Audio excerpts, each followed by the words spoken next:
반갑습니다. 강튜브 스포츠 채널에 방문해주셔서 감사합니다. 스포츠는 데이터로만 판단할 수 없습니다. 하지만 최대한 많은 변수를 줄이는 게 중요하다고 생각합니다. 가장 높은 확률로 정답을 찾아가겠습니다. 영상 시작 전에 구독과 좋아요 한 번씩만 간곡히 부탁드리며 이어서 경기 분석을 시작하겠습니다.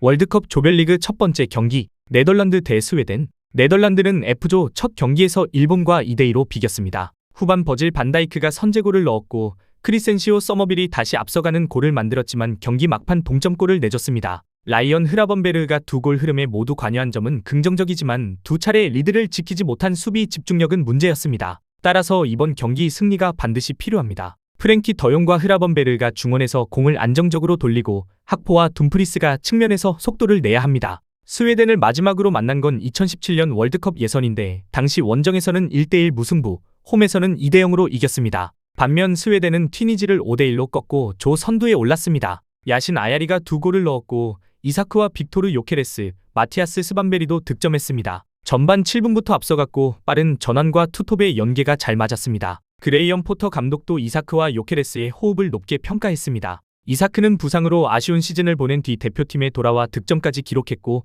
요케레스는 변함없는 침투와 결정력을 통해 자신의 진가를 다시 한번 드러냈습니다. 빅토르 린델레프와 이삭 히엔이 수비 중심을 잡고 루카스 베리발과 앤서니 엘랑가가 교체 자원으로 경기 흐름을 바꿀 수 있습니다. 다만 데얀 쿨루셉스키는 장기 부상 여파로 최종 명단에 들지 못했습니다. 결론을 말씀드리면 네덜란드는 점유율과 후방 빌드업에서 우위를 잡을 가능성이 큽니다. 그러나 스웨덴은 튀니지전에서 전환 속도와 마무리 능력을 모두 보여줬습니다. 네덜란드가 일본전처럼 측면 뒷공간을 쉽게 내주면 이사크와 요케레스에게 바로 위기를 맞을 수 있습니다. 반대로 스웨덴도 라인을 지나치게 내리면 반다이크와 판더펜의 전진 패스, 학포와 서머빌의 침투를 막기 어렵습니다. 네덜란드는 더 세밀한 중원 운영을 갖췄지만 스웨덴은 현재 공격수들의 컨디션이 좋고 자신감도 높습니다. 승부는 네덜란드가 공을 더 오래 잡더라도 스웨덴의 역습이 계속 부담을 주는 흐름이 될 가능성이 큽니다. 최종 스코어는 2대2 무승부가 예상됩니다. 추천 배팅 오버.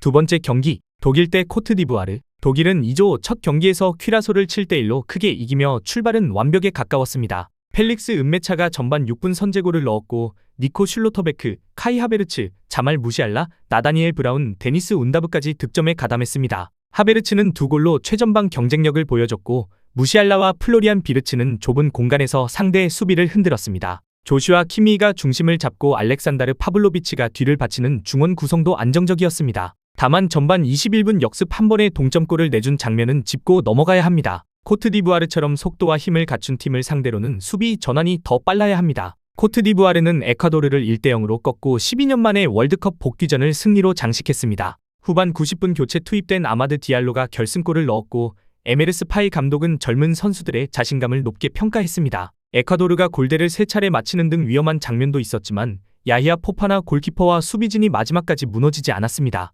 프랑크 케시에가 중원 중심을 맡고 세코 포파나와 함께 몸싸움과 전진 패스를 책임집니다. 전방에는 얀디오망데, 니콜라 페페, 엘리 와이, 아마드 디알로까지 선택지가 많았습니다. 세바스티엥 알레가 최종 명단에 없지만 빠른 측면 자원과 교체 카드의 힘은 충분합니다. 결론을 말씀드리면 독일은 공을 오래 소유하며 코트디부아르 수비를 뒤로 밀 것으로 보입니다. 무시알라와 비르츠가는 공을 오래 소유하며 코트디부 중앙에서 공을 잡고 하베르츠가 수비 사이를 움직이면 코트디부아르는 계속 간격을 좁혀야 합니다. 코트디부아르는 독일 수비 뒤 공간을 노릴 수 있습니다. 특히 디오망데와 디알로가 측면에서 속도를 내면 독일도 퀴라소전 실점 장면처럼 흔들릴 수 있습니다. 그래도 독일은 공격 루트가 다양하고 하베르츠와 운다브까지 마무리 자원이 충분합니다. 코트디부아르가 한 골을 만들 힘은 있지만 90분 동안 독일의 중원 압박과 이선 침투를 막기에는 부담이 큽니다. 최종 스코어는 독일 2대1 승리가 예상됩니다. 추천 배팅 홈팀 핸디캡 승 오버.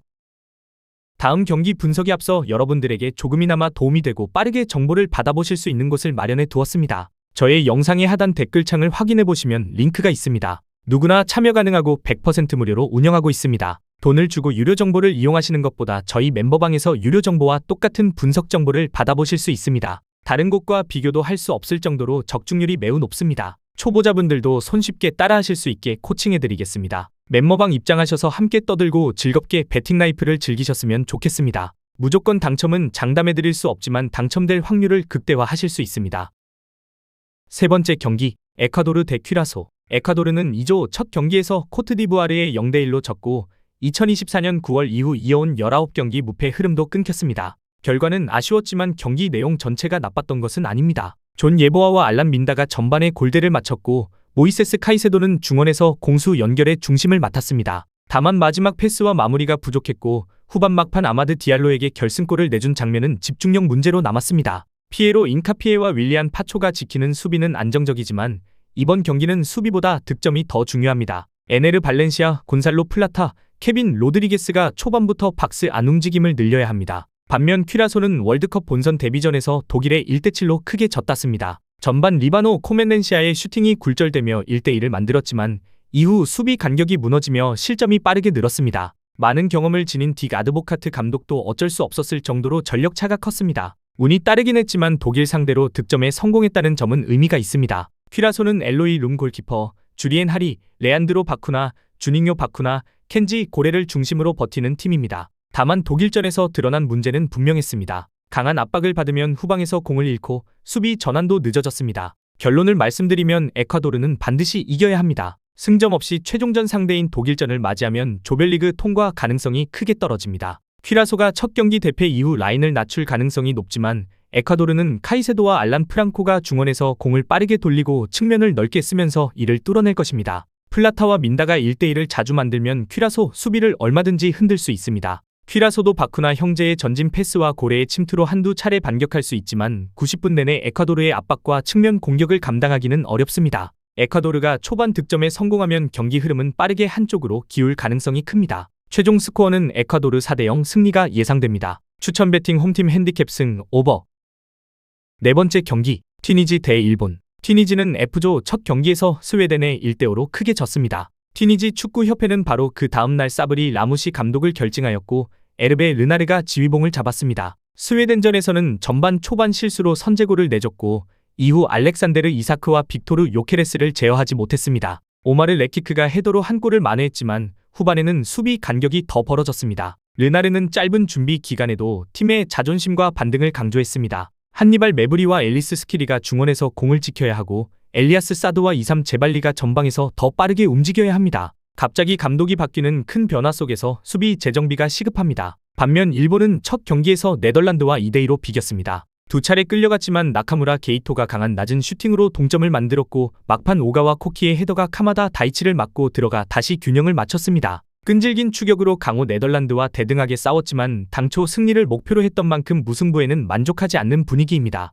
엔도 와타루가 부상으로 대회 직전 이탈했고 마치노 슈토가 대체 발탁됐습니다. 미토마 카오루와 미나미노 타쿠미도 최종 명단에 들지 못했지만 쿠보 다케우사, 도안 리츠, 나카무라, 우에다 아야세, 오가와를 활용한 공격 선택지는 여전히 많았습니다. 중원에서는 카마다와 모리타 히데마사가 경기 속도를 조절해야 합니다. 결론을 말씀드리면 튀니지는 스웨덴전 대패 이후 라인을 무리하게 올리기 어렵게 됐습니다. 르나르가 수비 조직을 먼저 다듬고 일본의 측면 공격을 막는 데 초점을 둘 가능성이 큽니다. 그러나 일본은 네덜란드전에서 상대 압박을 견디고 후반까지 득점 기회를 만든 팀입니다. 쿠보와 도안이 안쪽으로 들어오고 나카무라가 왼쪽에서 슈팅 각도를 만들면 튀니지 수비는 계속 흔들릴 수밖에 없습니다. 튀니지도 레키크와 탈비의 높이, 메브리의 전진 패스로 한 골을 노릴 수 있습니다. 그래도 감독 교체 직후 조직력을 단기간에 회복하기는 쉽지 않고 일본은 교체 자원까지 활용해 후반 승부를 걸 힘이 있습니다. 최종 스코어는 1대3 일본 승리가 예상됩니다. 추천 배팅 오버.